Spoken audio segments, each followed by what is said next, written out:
고속주행을 하기 위한 세팅을 하도록 하겠습니다. 우선 드라이브 모드를 변경을 하고요. 스포츠 모드로 좀 변경을 했고, 스포츠 모드 상황에서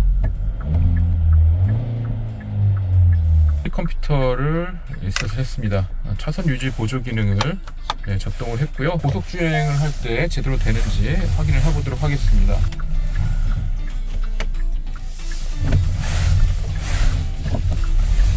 이 소리만 들으면 뭐지? 라고 하지 않을까 싶네요.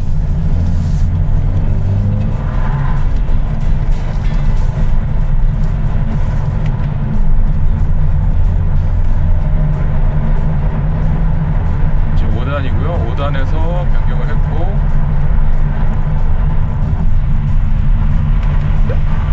7단. 네, 인스포레이션 같은 경우에는 7단이 들어가 있고, 수동 같은 경우에는 6단이 들어가 있습니다. 그러니까 6단 같은 경우에는 공식 연비가 12.3이고 6단은 12.8 공식 복합 연비입니다. 물론 이제 스포츠 모드로 하게 되면 그 정도의 연비는 바라지 못하고요. 현재 지금 보시는 것처럼 연비가 한 7에서 8 정도가 되는데, 순간 연비는 30km/L가 넘어요. 이게 스포츠 모드라고 해서 순간 연비까지 안 좋으면 상당히 낮은 그 연비 효율을 볼 가능성이 되게 높거든요. 근데 연비가 기본으로 아주 잘 되고 있습니다.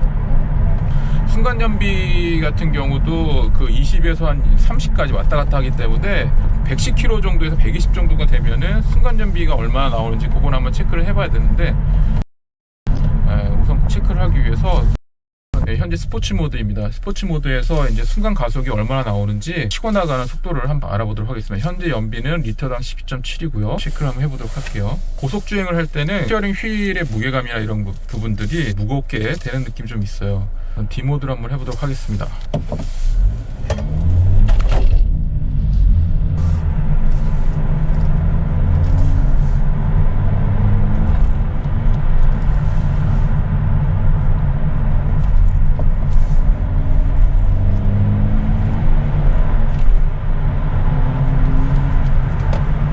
제동강 같은 경우도 약간 밀리는 듯한 느낌은 있는데 대용량의 브레이크가 좀 들어가 있거든요.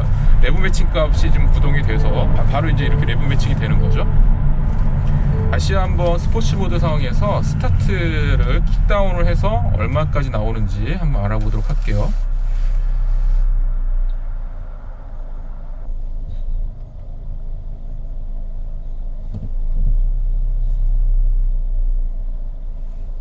아반떼 하이브리드 같은 경우에는 연비가 한 21.1km/L 정도 나오거든요. 그게 공식 복합 연비인데, 이 차는 공식 복합 연비가 한 12.8 정도가 됩니다. 그러니까 그만큼 연비적이나 이런 측면에서 하이브리드라고 비교할 건 아니지만, 그래도 연비가 12.8이 나온다는 건 그렇게 나쁘진 않은 거죠.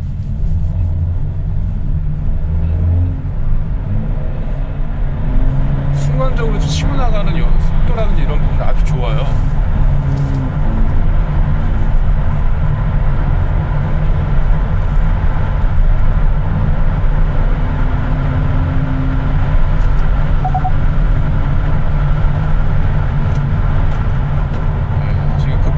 밟아왔는데, 지금 레브 매칭이 좀 되고 있는 거죠. 바로 엔진 레저스가 떨어지지 않아요. 이걸 가지고 왜 엔진 레저스가 안 떨어져? 이렇게 얘기를 하시거나 이거 차에 문제가 있다 이렇게 얘기하시는 분들이 있는데, 그거 잘못된 지식이고요. 그건 아닙니다. 이 차는 원래 레브 매칭이라는 기능이 있어서 엔진 회전수를 보상하는 거예요. 브레이크를 밟았을 때도 그만큼 바로 엔진 횟수가 떨어지는 게 아니라 엔진 횟수를 유지를 해요, 되레.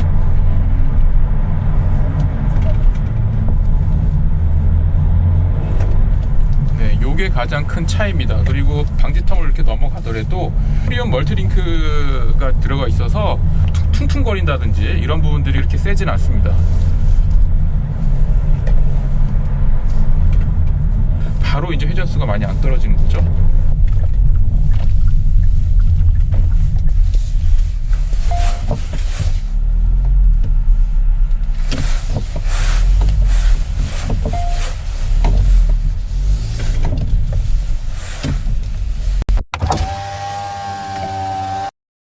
착자감이 푹신하다는 느낌, 또 하드하다는 느낌이 있는데, 이거는 하드하지도 않고 푹신하지도 않으면서도 되게 소프트한 느낌마저 들어서 되게 편안하게 그 장거리 주행할 때 아주 좋은 그런 느낌을 갖고 있습니다. 효율성을 테스트했을 때는 순간 연비가 한 20에서 21 정도가 나오고 있고, 에코 모드로 달렸을 때는 연비가 한 15.6km/L 정도 나오고, 가옥 테스트를 했을 때는 리터당 8km대 정도가 나오고 있습니다. 그러니까 그렇게 아주 나쁜 수치는 아니죠. 전방 시야각이나 이런 부분들이 계속 누누이 말씀드리지만 아반떼보다는 아반떼 N9을 만들기 위해서 아반떼를 만든 게 아니라는 그런 생각이 들 정도로 편안하면서도 가속성이 좋아요. 그러니까 이 차가 만약에 소나타 N9에서는 또 다른 느낌이 올 텐데, 압축된 상태의 공간 안에서의 느끼는 감정이 준중형에서만 느끼는 그런 단단하고 야무지한 느낌이 차에서 아주 강력하게 잘 들어오고 있습니다. 그리고 이런 앰비언트 컬러라든지, 그 다음에 자연의 소리라든지, 그 다음에 이 M마크를 달고 있다는 이런 감성 포인트들이 그 시각적으로 많이 좀 잡아주고 있고, 전체적으로 인포테인먼트 부분하고 일체화된 이런 부분들, 그 인스포레이션을 선택할 수 있는 이런 형태가 이 차에서 아주 잘 어울리는 것 같고, 드라이브 모드를 이렇게 옆에서 선택하는 것도 주행 테스트를 할 땐 되게 편안한 느낌이 들어요. 그러니까 여기 있는 것보다는 여러 가지 그룹핑되어 있는 곳에서 드라이브 모드를 선택을 한다든지, 또 기어 노브 하단에 이렇게 있는 거라든지 이런 거 볼 때는 시선이 이렇게 내려가거나 이렇게 돼야 되잖아요. 그런 부분들을 잡아줘서 그냥 운전을 하면서 바로바로 마치 오락실 게임하듯이 이런 식으로 그냥 터치하는 형태로 해서 너무 편하다는 느낌이 듭니다. 개인적으로는 이 드라이브 모드가 여기 있다라는 걸 디자인만 좀 달리해서 하게 되면 다른 차에도 적용되지 않을까 싶습니다. 네, 그리고 서스펜션은 그 단단하면서도 너무 퉁퉁거리거나 그런 건 없어요. 그러니까 그런 형태는 아니라는 거. 그 다음에 연비도 좋고요. 그리고 승차감 같은 경우도 되게 편안합니다. 장거리 주행할 때도 2열은 좀 승차감이 불편할 수가 있어요. 왜냐면은 허벅지를 닿는 이 부분들이 사이즈가 그렇게 넓지는 않아요. 그래서 장거리 주행할 때 불편하긴 하는데, 1열의 운전석 같은 경우에는 이제 스마트 컨트롤 크루즈가 된 상황에서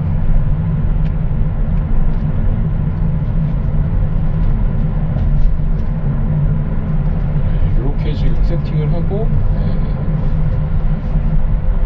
그다음에 차선 유지 보조라든지,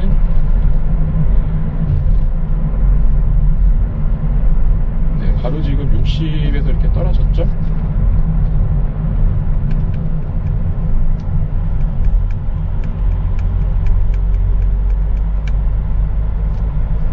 네, 60에서 세팅을 하고, 차선 유지 보조, 또 차선 이탈 방지에서 그 반자율 주행 모드를 ADAS 기능을 이제 세팅을 했고요. 속도 구간 같은 경우는 이제 어떻게 얘가 구동이 될지 이런 것들을 한번 알아보도록 하겠습니다. 어느 정도는 지금 잡아주긴 하는데 완벽하게 지금 잡아주지는 않습니다.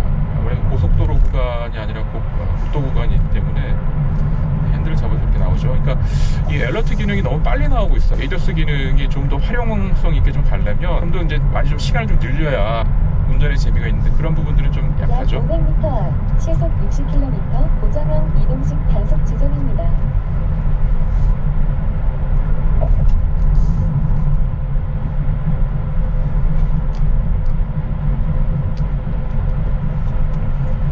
속도를 좀 올려볼까요?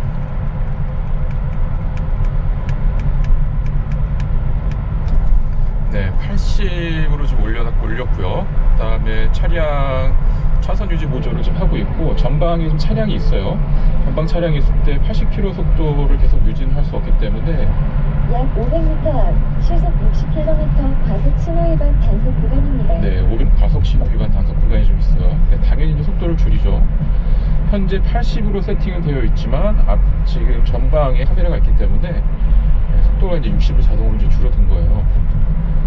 그리고 앞차와의 간격 같은 경우도 좀 체크를 해야 되는 상황이기 때문에 그걸 체크를 해서 종합적으로 좀 시속 60km 이하로 차량이 지금 되어 있습니다.